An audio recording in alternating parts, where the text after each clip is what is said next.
सरकार से भी पूछना चाहते हैं कि आप बता दीजिए कि आप लोगों ने क्या किया है देश के लिए। अगर आप दिल्ली के इंडिया गेट पे भी जाएंगे तो सबसे ज़्यादा शहीदों के नाम मुसलमानों के लिखे होंगे।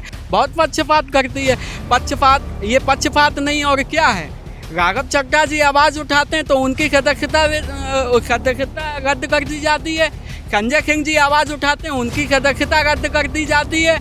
चोर को अगर माननीय राहुल गांधी जी चोर को चोर कह देते हैं तो उनकी सदस्यता रद्द कर दी जाती है।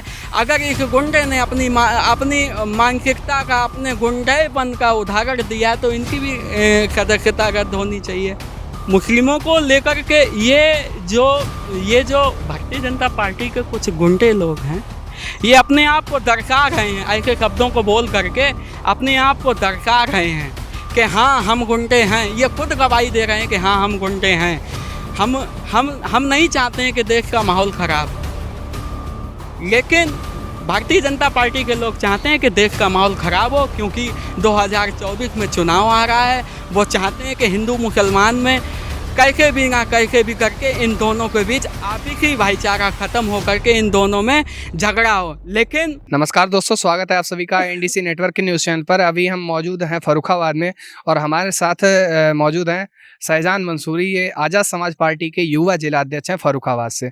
तो आज ये हमारे साथ हैं, कुछ चर्चाएं करते हैं जो मुद्दे हैं अभी के हाल फिलहाल में देश में बहुत गर्म माहौल बना हुआ है, उसको लेकर काफ़ी बात करनी है और भी कुछ चर्चाएं हैं वो करनी है आज़ाद समाज पार्टी को लेकर। आपका बहुत बहुत स्वागत है हमारे चैनल। जी धन्यवाद, और आपके चैनल के माध्यम से आपके दर्शकों को भी बहुत बहुत धन्यवाद जो हमको देख रहे हैं।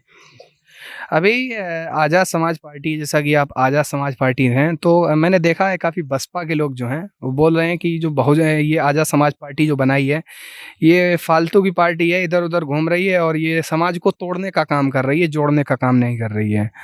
देखिए, हम आपको बता दें, आज़ाद समाज पार्टी है जो ये जो मजलूमों को जोड़ने का काम कर रही है, दलितों को जोड़ने का काम कर रही है और किसानों को जोड़ने का काम कर रही है।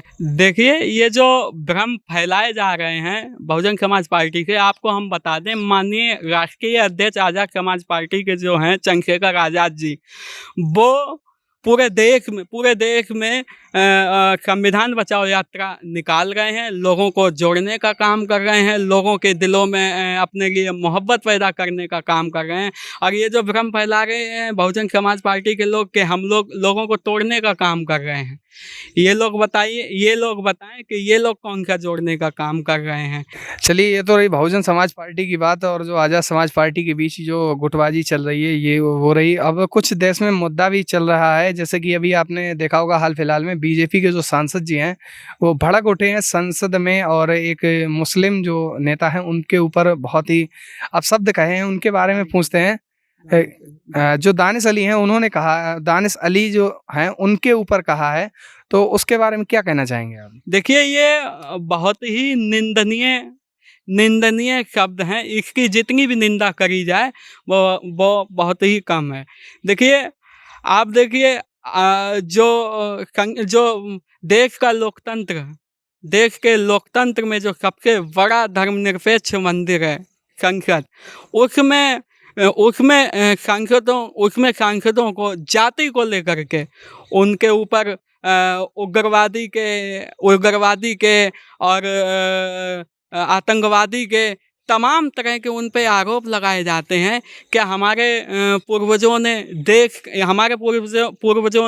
के लिए अपने आप को शहीद कर दिया? क्या यही दिन देखने के लिए अपने आप को शहीद किया कि संसद में बैठे लोग कुछ भगौड़े नेताओं के कहने पर और किसी को जाति विशेष को लेकर के उसको उग्रवादी बताया जाता है, किसी को आतंकवादी बताया जाता है, तमाम तरीके के अपशब्द उनको बोले जाते हैं। ये कहाँ तक ठीक है?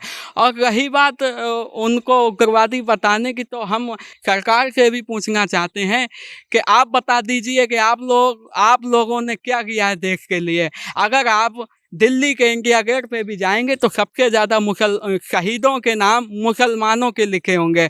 और हमारे पूर्वजों ने इस देश के लिए शहादत दी है, अपने आप को कुर्बान किया है, हमारे पूर्वजों का खून मिला है इस मिट्टी में।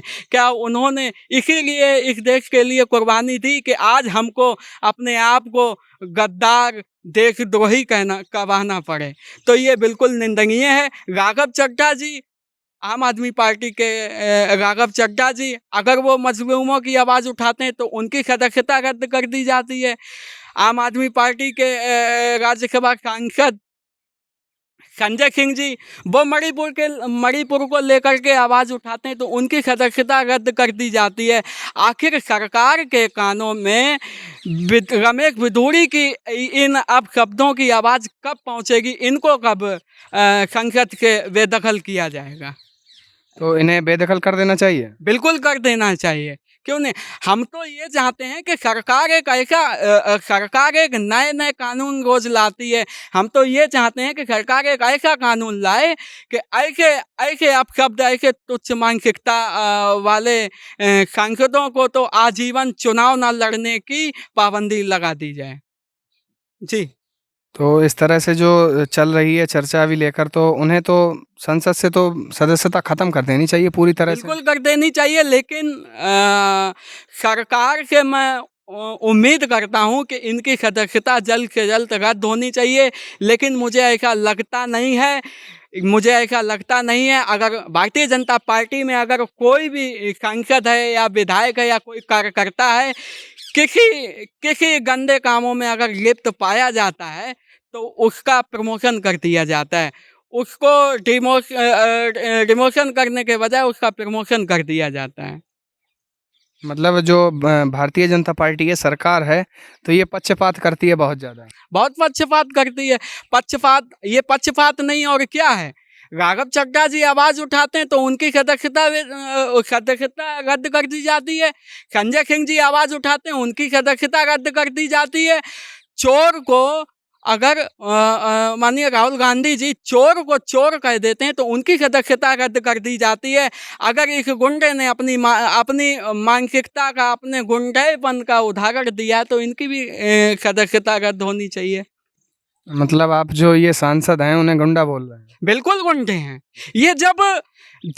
जब ये लोकतंत्र के मंदिर संसद में अंदर बैठ करके दानिश अली जी के कह रहे हैं कि हम आपको बाहर देख लेंगे, तो ये गुंडे ही नहीं और क्या है? तो ये इतने बुरे अपशब्द जो बोले हैं इन लोगों ने, अब कार्रवाई बीजेपी करेगी या नहीं करेगी, ये क्या लगता है आपको? अब हम लोग उम्मीद तो लगाए बैठे हैं बीजेपी कार्रवाई करेगी, लेकिन मुझे लगता नहीं है कि बीजेपी कार्रवाई करेगी। तो ये जो लक्षण हैं ये हिंदू राष्ट्र बनने के तरफ बढ़ रहे हैं मुझे लग रहा है, क्योंकि जो कोई भी सवाल उठाता है तो उसकी सदस्यता खत्म कर दी जाती है, और तो आवाज़ उठाने वाला कोई है ही नहीं, तो आगे क्या होगा? ये हिंदू राष्ट्र बनने के लक्षण नहीं, ये कट्टरता के लक्षण हैं। और कट्टरता हमेशा जाहिलियत सिखाती है, प्रेम मोहब्बत नहीं सिखाती है। और दानिश अली जी के जो शब्द रमेश बिधूड़ी जी ने कहे हैं, उनको जो अपशब्दों से उनको संबोधित किया है, ये दानिश अली जी कोई नहीं किया है।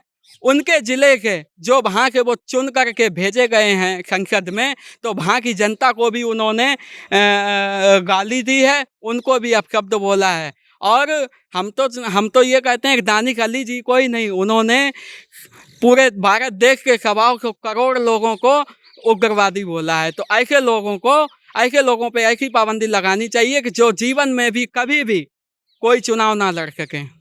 तो वो जो 1.25 करोड़ बोल रहे हैं आप, मुझे तो ऐसा लगता है कि किसी जाति विशेष के ऊपर उन्होंने कहा है, किसी धर्म के ऊपर कहा है। पूरी मुसलमान, मतलब जो मुस्लिम समाज है उसको बहुत ही बुरा शब्द कहा है। उसको लेकर क्या कहना है, जो मतलब इतना बुरा शब्द कह दिया मुस्लिमों को लेकर? मुस्लिमों को लेकर के ये जो भारतीय जनता पार्टी के कुछ गुंडे लोग हैं, ये अपने आप को दर्शा रहे हैं, ऐसे शब्दों को बोल करके अपने आप को दर्शा रहे हैं कि हाँ हम गुंडे हैं। ये खुद गवाही दे रहे हैं कि हाँ हम गुंडे हैं।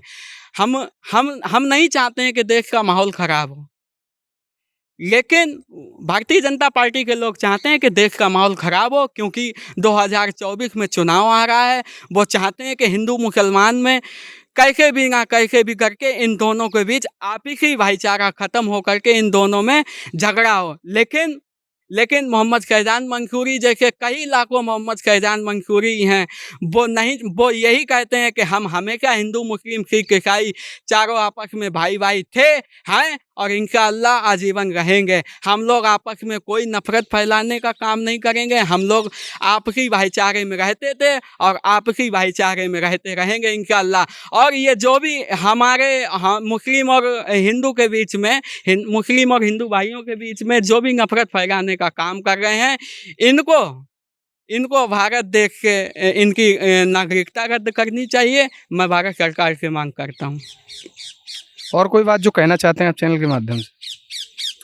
बस आशा लगाए हुए हैं कि जो रमेश बिदूड़ी जी हैं, जिन्होंने दानिश अली जी पर आप शब्द कहे हैं, तो हम सरकार से आशा लगाए हुए हैं कि उनको न्याय मिलना चाहिए और बिदूड़ी जी की आजीवन सदस्यता रद्द करनी चाहिए। चलिए, बहुत बहुत धन्यवाद। देख सकते हैं आप किस तरह से मोहम्मद फैज़ान मंसूरी ने अपने विचार रखे और जो संसद में लेकर अब इतनी अभद्रता और किस तरह से बात की जा रही है उसको लेकर विचार रखे। तो बने रहिए INDC नेटवर्क के साथ। मिलते हैं एक नई खबर के साथ। INDC नेटवर्क, बदलते भारत के साथ।